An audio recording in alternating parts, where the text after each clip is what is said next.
नमस्कार, नेपाल न्युजमा यहाँलाई हार्दिक स्वागत छ। म राजु सिलवाल। मुलुकमा अब सामान्य रूपमा सबै गतिविधिहरू सञ्चालन हुन थालेका छन्। यसै सिलसिलामा अब पर्यटन क्षेत्रमा पनि पुरानै गति आउला भनेर पर्यटन व्यवसायीहरूले अपेक्षा गरेका छन्। तापनि अहिले पर्यटन क्षेत्रले विविध समस्या भोग्नु परिरहेको छ।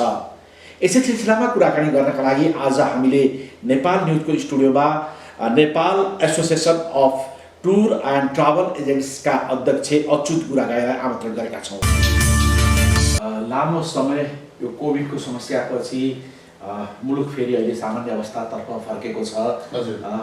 पर्यटनमा के छ, तपाईँहरू फेरि सामान्य रूपमा आफ्नो कार्य सञ्चालन गरिरहेको अवस्था छ कि के छ? राजु सर, हामी पर्यटनमा अहिले खालि मिटिङ अनि सिटिङ भन्दा अरू केही पनि काम गरेका छैनौँ। व्यवसाय ठप्प छ। विशेष गरेर इनबाउन्ड टुर अपरेटरहरूको 1 रुपियाँको पनि बिजनेस नभएको आज 21औं महिना भयो है।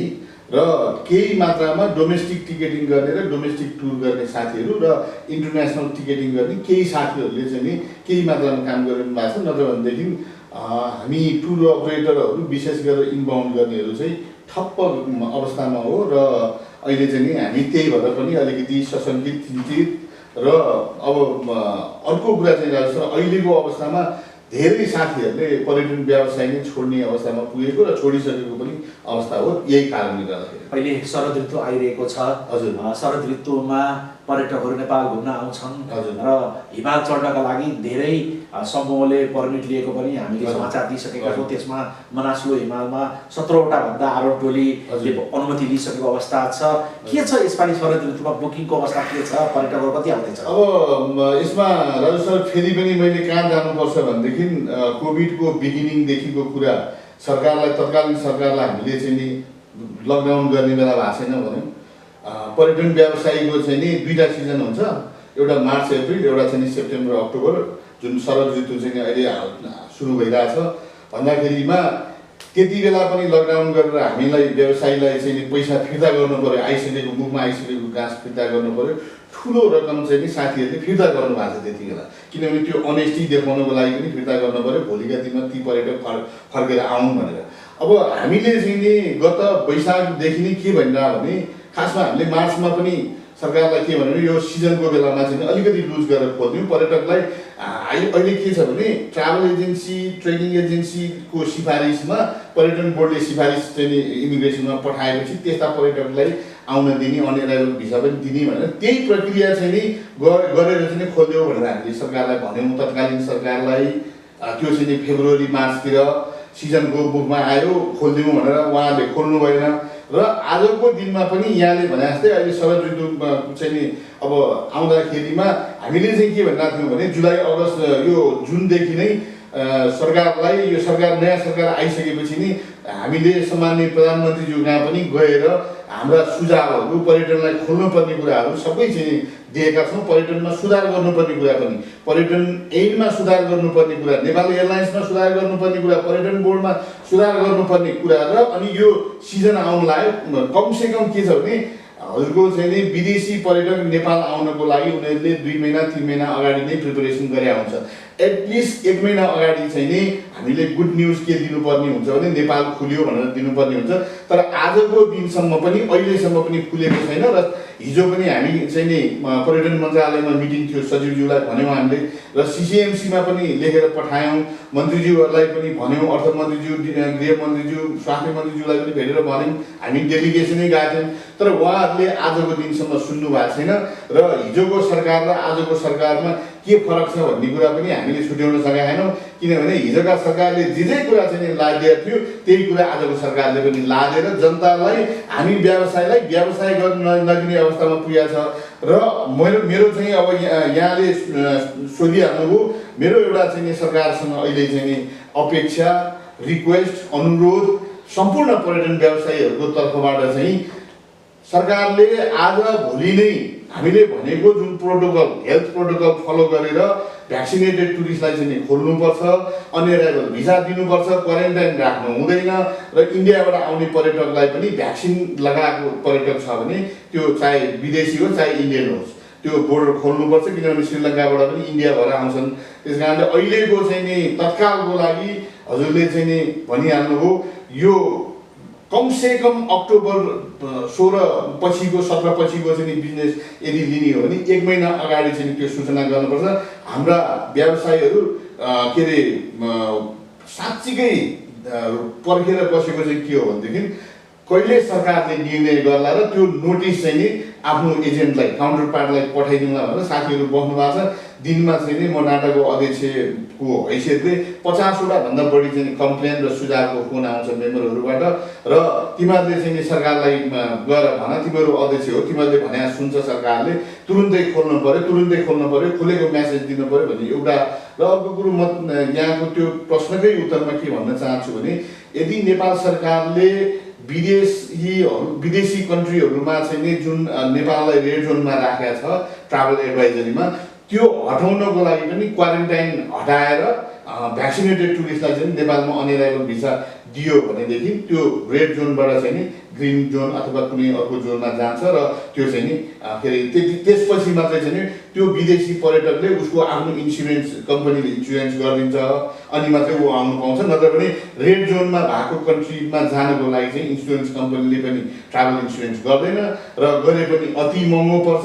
त्यस कारणले पनि नेपाल सरकारले आफ्नो रेभेन्यू उठाउनको लागि, व्यवसायलाई बचाउनको लागि, आफ्नो जनतालाई चाहिँ नि के अरे राहत दिनको लागि र नेपालको इमेज इन्टरनेसनल एरियामा चाहिँ नि पोजिटिभ देखाउनको लागि पनि अब नेपाल सरकारले खोल्ने भन्दा अर्को उपाय छैन, हेल्थ प्रोटोकल पालना गरेर खोल्नुपर्छ भन्ने नै हो। र आउने अक्टोबर नोभेम्बरमा चाहिँ नि व्यवसायीहरूले चाहे जुनसुकै व्यवसाय होस् पर्यटनमा, सबै पर्यटन व्यवसायीहरूले व्यवसाय गर्न पाउने चाहिँ नि सुनिश्चितता सरकारले गर्नुपर्छ इमिडिएटली। राष्ट्र बैङ्कले जुन मौद्रिक नीति जारी गरेको छ त्यसमा पर्यटन व्यवसायलाई पनि केही सम्बोधन गरिएको छ के त्यसबाट कतिको उपलब्धिमूलक भएको छ, के छ तपाईँको प्रतिक्रिया? अब राजु सर, यसमा पनि गत वर्षको कुरा गर्ने हो भने, गत सरकारको कुरा गर्ने हो भने पर्यटन का साथीहरू चाहिँ नि सबभन्दा मर्कामा परेका छन्। सबभन्दा मर्कामा पर्ने पर्यटन व्यवसायी हुन्, उनीहरूलाई राहत दिनुपर्छ भनेर अर्थमन्त्रीको भाषणमा पनि आयो र राष्ट्र बैङ्कको चाहिँ नि मौद्रिक नीतिमा पनि आयो। तर इम्प्लिमेन्टेसन गर्नेमा चाहिँ जम्मा 5% पर्यटनमा लाग्ने 5% मान्छेले मात्रै त्यो सुविधा पाए। नर्मल्ली अहिले के छ भने यो के अरे साना तथा मझौला पर्यटन व्यवसायी भन्छौँ हामीले है, ती साना तथा मझौला पर्यटन व्यवसायी भनेको गेस्ट हाउस चलाउने, राफ्टिङ चलाउने, ट्राभल चलाउने, ट्रेकिङ चलाउने, यी साना तथा मझौला व्यवसायीको चाहिँ नि पर्सेन्टेज हेर्ने हो भने 80% चाहिँ नि ती छन्। ती 80%लाई टार्गेट गरिएन। अहिलेकै अर्थनीतिमा पनि कति 3 अरबभन्दा माथि लगानी गर्नेलाई चाहिँ 5 वर्षसम्म चाहिँ ट्याक्स छुट। अब 2 करोड लगानी गरेर चाहिँ काम गर्न चाहने मान्छेलाई चाहिँ किन छुट नदिने? यदि पर्यटनमा उसलाई ट्याक्स छुट किन नदिने? हो ठिक छ, विदेशी लगानी भित्राउनको लागि अरबको कुरा होला, तर नेपालीकै लगानी पनि त करोडमा लगानी भयो भने त उसलाई केही सहुलियत दिनु पर्यो, छुट दिनु पर्यो नि।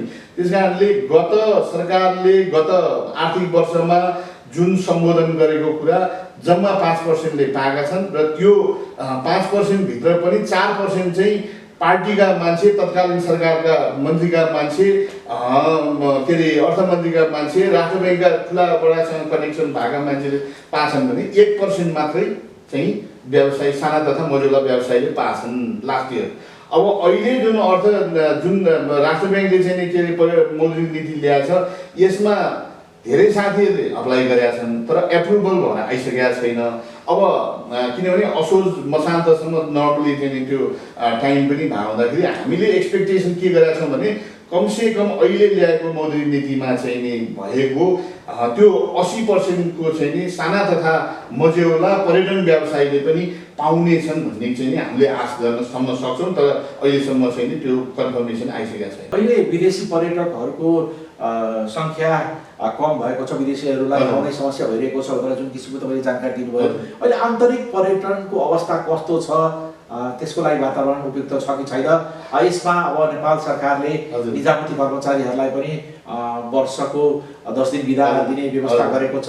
यसले कतिको टेवा पुर्याउला, तपाईँको अपेक्षा के छ? अब राजु सर, यो वास्तवमा भने नि खुसी चाहिँ लागेको छ हामीलाई, किनभने यो हामी पर्यटन व्यवसायीले विशेष गरेर नाटाले 10 वर्ष अगाडिदेखि उठाउँदै आएको कुरा हो। हामीले सुझाव दिँदै आयो र कमसेकम अहिले इम्प्लिमेन्टेसनमा चाहिँ नि आउने अवस्थामा पुगेको छ।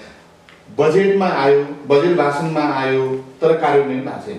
त्यो कार्यविधि आउनु पर्यो। कार्यविधि चाहिँ नि हामीले कार्यविधि बनाउनको लागि पनि पर्यटन बोर्डमा बसेर हामीले के हुनुपर्छ भन्ने कुरा पनि सबै सुझाव दिइसकेका छौँ, तर सरकारले अहिलेसम्म कार्यविधि ल्याएको छैन। र अर्को दुःख लाग्दो कुरो, अहिले चाहिँ पर्यटन मन्त्री पनि नभउँदाखेरि हाम्रो पर्यटनसँग सम्बन्ध हाम्रो चाहिँ नि के अरे गार्जियन नै नभएको अवस्था छ। र अब ब्युरोक्रेसीमा सचिवहरूले चाहिँ अब मन्त्री नभएको मन्त्रालयमा उहाँले गरे पनि भयो, नगरे पनि भयो, होइन? त्यस कारणले अब अहिलेको अवस्थामा चाहिँ यहाँले भने जस्तो ठ्याक्कै चाहिँ ऐनसँग बाँधिएको कुरा म यहाँ राख्न चाहन्छु।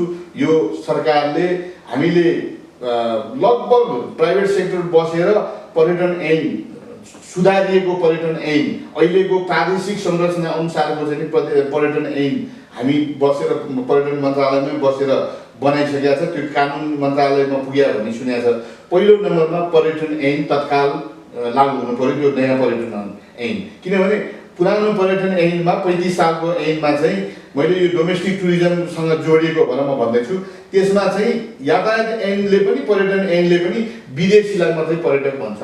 अहिले पनि आजको दिनमा हेर्नुहोस्, दिनदिनै हरिया प्लेटका गाडी वीरगन्जमा, पोखरामा, दमौलीमा, उता जनकपुरमा चाहिँ नि नेपाली बोक्यो भनेर समातेको अवस्था छ।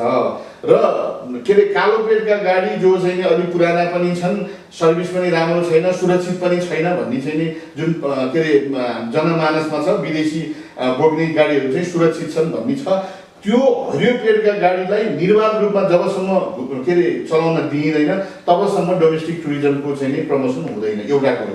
र जुन 10 दिनको चाहिँ नि जुन हामीले एलटिए भन्थ्यौँ होइन, लिभ टुरिज्म अलाउन्स, त्यो एउटा एक्जाम्पल मैले देखेँ। तर सरकारले अहिलेसम्म त्यो चाहिँ नि ब्ल्याक एन्ड व्हाइटमा ल्याइसकेको अवस्था छैन। कार्यविधि तत्काल आउनु पर्यो। अहिलेको अवस्थामा यो कोभिडले हामीलाई सिकाएको कुरा पनि एउटा के हो भने राजु सर, तिमीहरू खालि विदेशी पर्यटक डलरमा मात्रै चाहिँ डिपेन्डेन्ट भयो, तिमीहरूले चाहिँ आफ्नो डोमेस्टिक टुरिज्म बढाउनु पर्थ्यो। त्यो गरेको भए आज चाहिँ विदेशी पर्यटक नआउँदाखेरि पनि सस्टेन हुन सकिन्थ्यो। जस्तै अहिले इन्डिया चाइनाको चाहिँ ट्राभल होटेलहरू चाहिँ सस्टेन भएको छन्, एयरलाइन्स सस्टेन भएको छन्। केले भएको छन् भन्दाखेरि डोमेस्टिक टुरिस्टले भन्दाखेरि अहिले हामीले चाहिँ जुन डिटिआरसीको कन्सेप्ट बनाएर चाहिँ सरकारलाई दियौँ, धनञ्जय रेग्मी पर्यटन बोर्डमा आइसकेपछि चाहिँ नि अलिकति एक्टिभली एग्रेसिभली काम गर्ने भए हुँदाखेरि हाम्रो कन्सेप्ट प्राइभेट सेक्टरसँग कन्सेप्ट पनि मिल्ने भए हुँदाखेरिमा हामीले जुन कुरा चाहिँ सरकारलाई पर्यटन मन्त्रालयलाई चाहिँ सुझाव दिएका छौँ, त्यो कुरा चाहिँ नि के अरे तुरुन्तै चाहिँ इम्प्लिमेन्टेसन हुने हो भने डोमेस्टिक टुरिज्ममा पनि कायापलट हुन्छ। र त्यो सरकारले पठाउन पर्ने मान्छेहरू पठाउने कुरा त छँदैछ। हामीलाई अहिले कर्पोरेट हाउसहरूबाट चाहिँ नि टुर अपरेटरहरूलाई इन्क्वायरी आएको छ, तर त्यो कार्यविधि छैन। कार्यविधि नभइकन त भोलि चाहिँ के अरे उनीहरूलाई टुर पठाएर मात्रै पनि भएन। भनिसकेपछि कार्यविधि आउन जरुरी छ। डोमेस्टिक टुरिज्मले नेपालको पर्यटनलाई केही बढावा दिन्छ, केही के अरे अहिलेको अवस्थामा राहत दिन्छ, सर्भाइभल कमसेकम सर्भाइभल हुनसक्छ। रिभाइभलको लागि त विदेशी पर्यटक नै चाहिन्छ नेपालमा, होइन? कमसेकम सर्भाइभलको लागि चाहिँ डोमेस्टिक पर्यटनले हामीलाई मद्दत गर्छ। र यो प्रश्न उठाइदिनु भयो राजु सर, यसमा पनि धन्यवाद किन दिन चाहन्छु भने नेपाल सरकारले अब ऐन नियम चाहिँ नि तुरुन्तै बनाएको जुन रेडी भएको पर्यटन ऐन र यातायात ऐनलाई चाहिँ नि तुरुन्तै पास गरेर अनि त्यसपछि कार्यविधिमा गएर चाहिँ नि गर्नुपर्ने छ। अर्को एउटा कुरा मैले यहाँ हजुरले राष्ट्र ब्याङ्कसँग जोडिएको कुरा भन्नुभयो, यो ट्याक्ससँग जोडिएको र प्रदेश 3सँग जोडिएको कुरा मैले चाहिँ नि पर्यटन व्यवसायीले अहिले तत्काल समस्या भोगेको समस्या पनि मैले यहाँ राख्न चाहेँ। त्यो भने चाहिँ के भने पर्यटन कार्यालय यो विभागबाट चाहिँ नि कार्यालयमा गयो, कार्यालय उहाँ हात्तीवनमा छ, अनि मन्त्रालय हेटौँडामा छ, अनि उहाँहरूले चाहिँ निर्णय गरेर हामीलाई निर्णय लादिनुहुन्छ यो बेलामा, अनि रिन्यू गर्ने बेला भएको छ। रिन्यू गर्दाखेरि जरिवाना लगाइदिएको छ, टाइममा रिन्यू गरिदिएको छैन, जानको लागि समस्या अनि आउनको लागि समस्या। जस्तै नगरपालिकाले हामीले एउटा चिठी लेखेको भरमा, नाटाले एउटा चिठी लेखेको भरमा 50% चाहिँ नै उनीहरूले चाहिँ यसपालि के अरे त्यो ट्याक्स घटाइदिएको छ हामीलाई। तर हाम्रो के अरे प्रदेश सरकारले चाहिँ उल्टो जरिवाना लिइरहेछ भने अहिले जति रूपमा चाहिँ पर्यटन व्यवसायीलाई राहत दिनुपर्ने चाहिँ नि राष्ट्र ब्याङ्कले, पर्यटन मन्त्रालयले, अर्थ मन्त्रालयले त्यो चाहिँ हुन सकेका छैन। र यहाँको मिडिया मार्फत चाहिँ मैले यो कुरा पनि नेपाल सरकार विशेष गरेर सम्माननीय प्रधानमन्त्रीज्यूलाई चाहिँ नि यो अनुरोध पनि हो, प्रदेश सरकारहरूलाई पनि केन्द्र सरकारले, सङ्घीय सरकारले चाहिँ नि अलिकति चाहिँ लगाम लगाएर प्रदेश सरकारहरूलाई कन्ट्रोल गर्नुपर्ने देखिन्छ। हाम्रो स्टुडियोमा आएर यहाँले पर्यटनको वर्तमान स्थितिका बारेमा विविध जानकारी दिनुभयो, त्यसको लागि तपाईँलाई धन्यवाद। यहाँलाई पनि धेरै धेरै धन्यवाद Raju sir, thank you very much. यसका साथसाथै आजको कार्यक्रम समाप्त हुन्छ। फेरि अर्को दिन अर्को विषय लिएर म यहाँहरू समक्ष उपस्थित हुनेछु। त्यतिन्जेल हामी सबैलाई आज्ञा दिनुहोस्। नमस्कार।